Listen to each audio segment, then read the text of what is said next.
Dear who Deuro and Farmer for Marketing Manager 0244290093 0244290093. Na Alaji Hankuri Enterprises so yada na siemu ema no mo pia fu sanse na government home provisions no provisions no de dodo na aba on se no se fie na nei open dodo ma bomaden na ene Alaji Hankuri Enterprise kasa na Alaji Hankuri Enterprise provisions no emo na wo pa emo no de wo no a wugina aboabo bus stop ho na aduane ne ye noa no ewo baabi Ahenkan na fam butu ye kura na ote pampan no pampan ni timi ma wo men perfume rice ana se wo pemilo milo no so de onim se koko de Ghana koko ana Ivory Coast koko na yaje atomo etimilo bia obenum bia chese anya Ghana koko ana Ivory Coast koko bia no masa chenchonchefo no koko nya koko papa enti kwa Alaji Hankuri Enterprise wo na kwato milo ni nyina efafiri ho sugar ne so ye tombi awo ya hwe ya wanka saka kra bi wo de to wadua ni mabo sa atiri mu kama ama no ma konkan sa so na sobotin no so obeye na so ya betimanya bi enso abobo eboa pa sobotin na ya memfa ndi agro bobo na emwa ma mpamden no eye den kama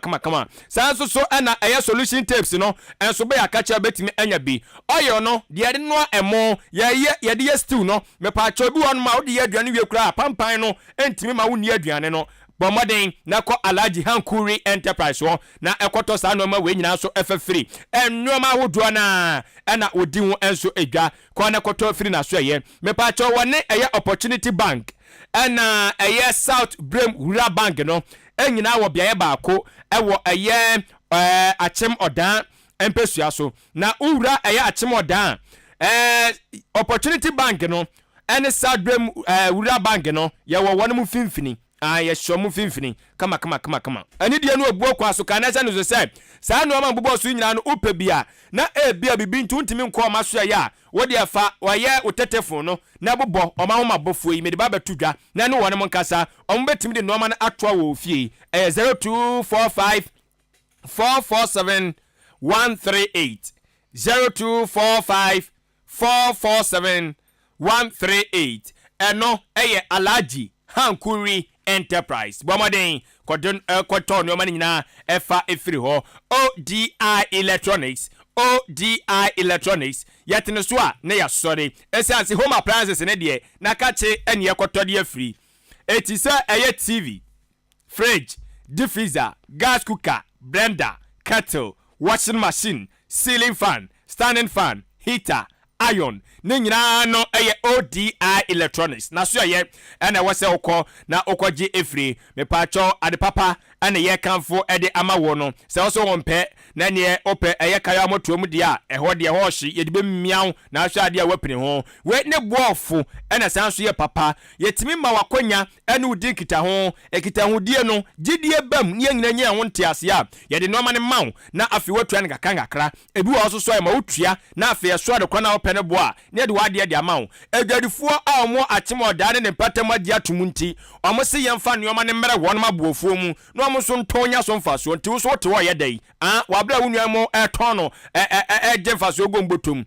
oni ye mfiri ase ne nkita ho ye bebra no oma ne bi na so atimi atonya so emfa so ye ne Ahenkan 93.3 FM kasaf de tatra butu dan kro emu ewo achem aboabo oduru bia ye fashion enso ede koye me ayahodo na me kire main station wonom na wabuse obi biara so pe bia Ahenkan FM wono se anaso kase abozege FM no so ungwaye sanse no enso eya hotedi anase ensamra ne ani die ni obuo kwa so yemfra homabofo ye babi bia so ahwe mi free YouTube Facebook ahenkanfmonline.com munyina Ghana fana babi biara wo bia no so wodi gade koden so ne bedi kita ho ode no ma ne betwa 0550 900 600 0550 900 600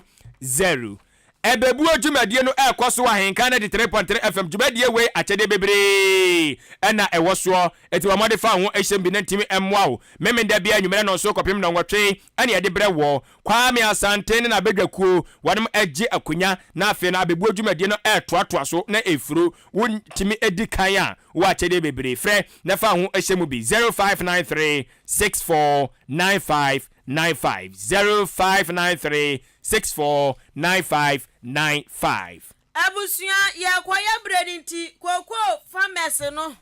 Wamu wo ensem bebre kapa na ya breni kwenti. Muntie papa we odi ya ochina ya de dosopuo na nkasa baba farmers koko farmers no. Ya de dosopuo ba muntie papa we single one person ni emfa ni empon.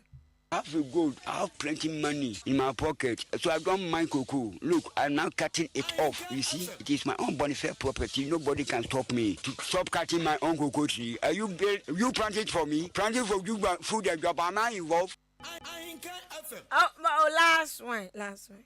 I have gold, I have plenty money in my pocket, so I don't mind cocoa. Look, I'm now cutting it off. You see, it is my own bonafide property. Nobody can stop me to stop cutting my own cocoa tree. Are you plant it for me? Plant it for you, food and job. Am I involved? Plant it for food and job. Am I involved? Nyambo chaya de killers na nkasa. Ebe banti koko kra for my sese papa we ni koko nyina gu na ni age wasi owo gold in his pockets. You're planning for food and job. Am I involved?